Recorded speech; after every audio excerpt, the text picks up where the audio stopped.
selamat pagi semua. Gimana kabarnya hari ini? Semoga semuanya dalam keadaan sehat walafiat ya. Amin. Nah, sebelum mulai belajar, alangkah lebih baiknya kita berdoa. Mari kita berdoa. Berdoa dimulai. Berdoa selesai. Nah, sekarang Ibu akan mengabsen kalian semua ya. Alhamdulillah semuanya hadir ya. Gimana hari ini? Udah semangat belajarnya?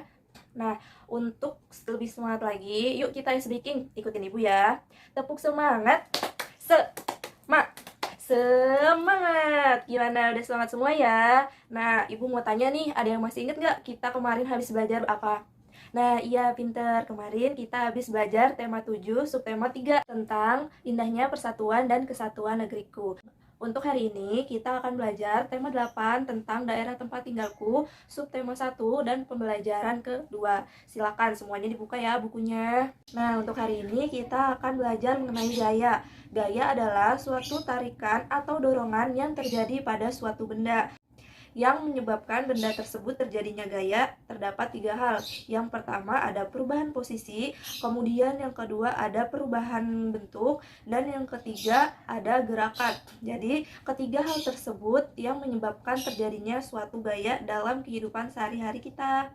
Nah, gaya sendiri memiliki 5 macam, yaitu ada yang tahu? Pinter. Ada gaya gravitasi, ada gaya gesek, gaya pegas, gaya magnet, dan gaya otot. Nah, Ibu akan menjelaskan macam-macam gaya menggunakan media ini ya.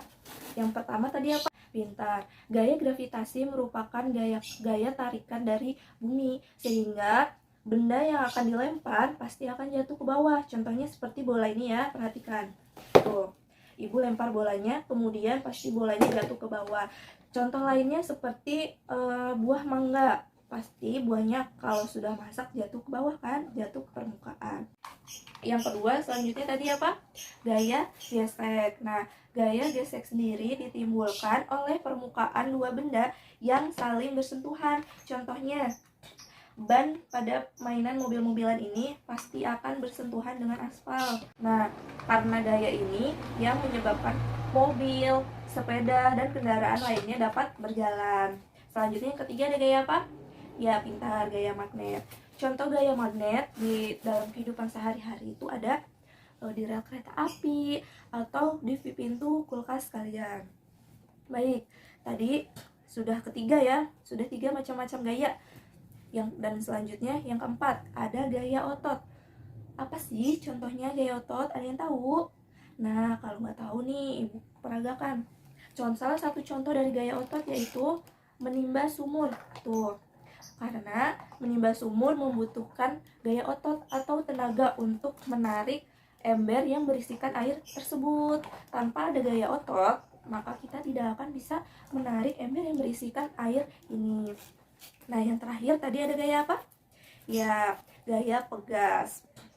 Gaya pegas sendiri yaitu gaya yang ditimbulkan oleh meregangnya benda-benda elastis. Seperti apa? Seperti karet, pentil. Salah satu contohnya nih gaya pegas yaitu ada ketapel. Ini Ibu buat dengan bahan seadanya ya. Kalian pasti punya di rumah, yaitu 2 pulpen dan karet gelang. Nah, ini kita tarik, maka semakin kita tarik dengan kuat, maka benda yang ada di sini akan terlempar semakin jauh. Nah, ini dinamakan gaya pegas anak-anak. Dalam permainan jungkat-jungkit ini terdapat gaya gravitasi, di mana dia akan turun, benda tersebut akan turun ke permukaan. Dan yang kedua ada gaya otot, karena untuk membuat jungkat-jungkit ini ke bawah memerlukan tenaga.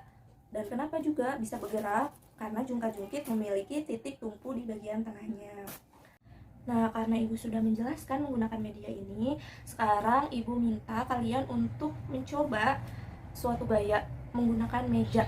Kemudian kalian tuliskan dan berdiskusi dengan teman sebangku kalian.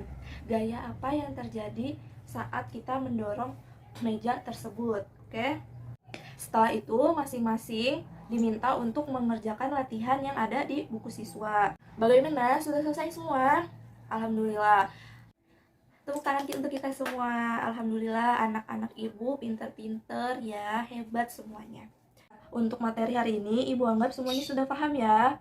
Coba Adek sebelum ditutup pembelajaran, Adek ingin bertanya?